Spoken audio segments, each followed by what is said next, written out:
Today is it's a bittersweet day. 103 years this building has stood for as a pioneering object for the African American community primarily. This church was established in 1870, and so here we are today. Unfortunately, it's come to the point where we've had to proceed with demolition procedures, and so within the next hour, we anticipate the building having to come down. All the way down. Yes. Wow. So why? I kind of see a little bit. It's already kind of falling apart a little bit. Yes. Why is that?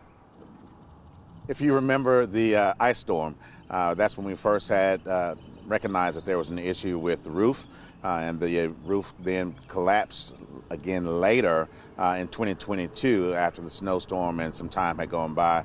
And so because of the concaving of the roof, it caused this structure, the outer walls here, to bow out, and it fell down. A lot of time was taken into raising the funds to make sure that we were able to move forward with the demolition. And so that's where today comes in. And so it's going to be a good thing for the community as we are able to beautify our campus as well as make sure that we're safe. Yeah. This church right here was built around 1980 or so? Correct. The St. James CME Church, where we presently worship, was built in 1982. This is the primary sanctuary.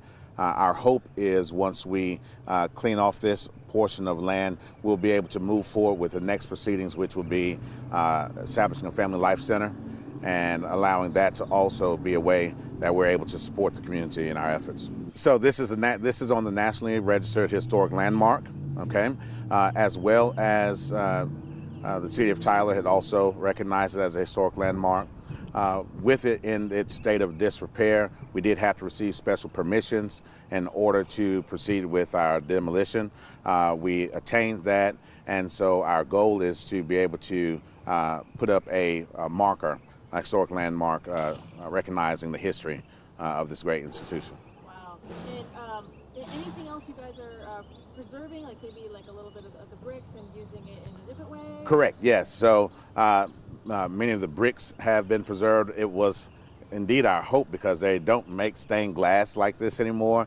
We would hope to be able to save some of that, in addition to the cornerstone, which is from 1891. And as well as several other key pieces we have been able to preserve. You said that you grew up at the old church. Yes, I did. What was it like back in the day? It was fun. It was just working with the older ladies in the church. We used to have our church conferences there, our church tea. So it was just a different atmosphere now. It was more traditional. Now everything is so modernized.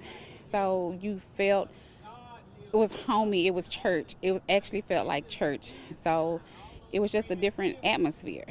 So now seeing the building go, it's a little hurtful, but then all things must leave us eventually. But the one thing about it, you can't take those memories away from us. So you were telling me too, like you remembered going up the stairs and having summer Bible school.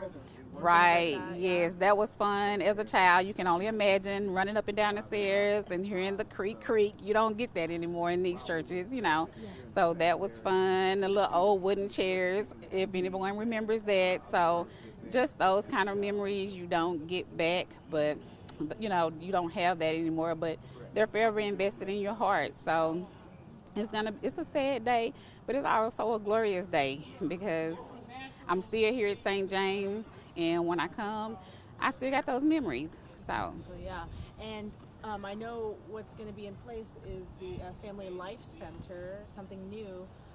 And are you excited about that? I'm excited, because you never know what the future holds, and whatever is placed there, it'll be for the community, and we can just pour back, because what's taken away is always something bigger and better, and it'll be an investment not only for St. James but for the surrounding community. Can you tell us a little bit about how the church behind you played a huge factor in y'all's love story? In 1976, when we first met each other. We were at a conference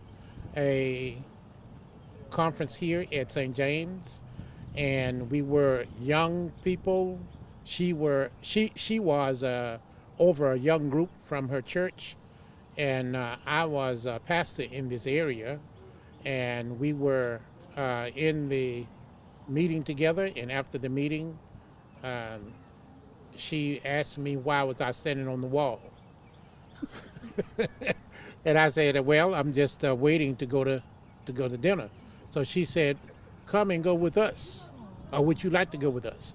And I said, sure, I'll go to dinner with you. And she was, I think she was probably 25. carrying her. She was, I think, watching 2 or 3 young people that were with her. So we all went to dinner. And so ever since that day, we've been going to dinner ever since. And it developed into a love story that we became engaged. But we didn't have our wedding here. We had our wedding in our home church in Greenville, Texas. But that part of the story that began here. And later years, I came back here in 2002 to become the pastor. So I was a pastor of this church from 2002 to 2006. 2007, I left and went to Kilgore, and I believe it was 2014, I came back as the superintendent, as the presiding elder over this whole area. So this church was one of the churches that I supervised. What does it really mean to you all to see the church grow as it played a really big role in y'all's life? Yes, we live in Longview, and when the pastor told us that they were going to be demolishing today, the church that played a pivotal part in the start of our lives, we wanted to see the ending of it. Because as we pastored here, there were a lot of functions that went on in this church. There were many fundraisers, many activities. A lot of children were baptized and born in that church. And so we wanted to be here today to see the ending that played such a part of our beginning.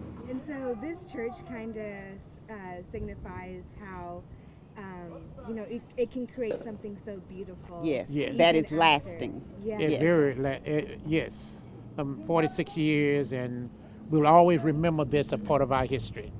We can look at this and say we once were here, and it's still a pivotal part of our lives because I know progress is still moving forward. Right. Yes. Right.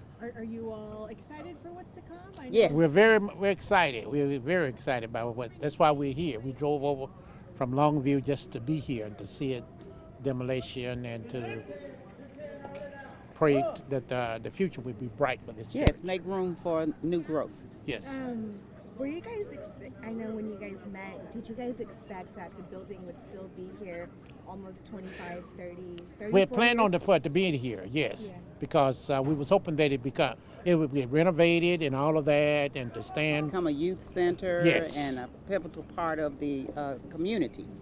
But time brought about a change, and it started to deteriorate more, and so it could not happen. But new things will come from this, and so Yes. we're excited about that. We're excited about that.